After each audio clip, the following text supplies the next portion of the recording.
Ein Fluss irgendwo in Deutschland. Menschen sitzen am Ufer, Kinder werfen Steine ins Wasser.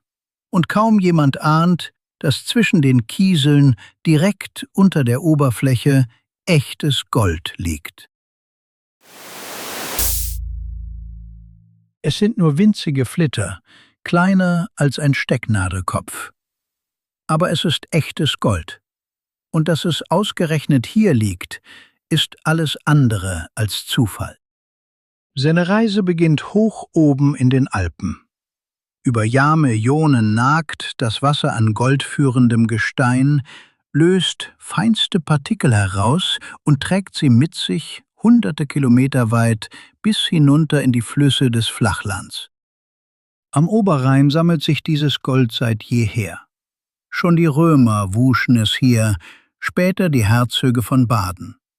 Aus reinem Rheingold prägten sie Münzen, mit dem stolzen Vermerk, woher das Metall stammte. Und noch heute stehen Menschen mit einer Pfanne im Fluss und waschen Gold aus dem Kies. Reich wird damit niemand. Aber das Gold ist da. Man muss nur wissen, wo man suchen muss. Doch das Flussgold ist nur die Spur, die bis an die Oberfläche gelangt. Die eigentlichen Schätze lagen tiefer. Und ein Volk grub danach wie kein anderes vor ihm. Rom, ein Reich, das auf Gold gebaut war. Für seine Münzen, seinen Prunk und seine Legionen brauchte es Nachschub in gewaltigen Mengen. Und es fand ihn, am Rand Europas. Im Nordwesten Spaniens rissen die Römer ganze Berge nieder. Sie leiteten Wasser durch kilometerlange Kanäle in den Fels und ließen die Hänge in sich zusammenstürzen. Sie selbst nannten es Ruina Montium, den Ruin der Berge. Zurück blieb eine Landschaft aus feuerroten Felsnadeln. Ein ganzer Landstrich, umgegraben für ein einziges Metall. Über Jahrhunderte holten sie hier viele Tonnen Gold aus der Erde. Und als Rom im heutigen Rumänien noch reichere Adern aufspürte, führte es Krieg darum. Der Sieg über das Königreich Dakien füllte Roms Schatzkammern für Jahre und bezahlte Bauten, die bis heute stehen. Rom holte das Gold aus dem Berg. Doch lange vorher hatten andere es längst gesammelt, kunstvoll verarbeitet und wieder in der Erde verborgen. Die Kelten waren Meister der Goldschmiedekunst.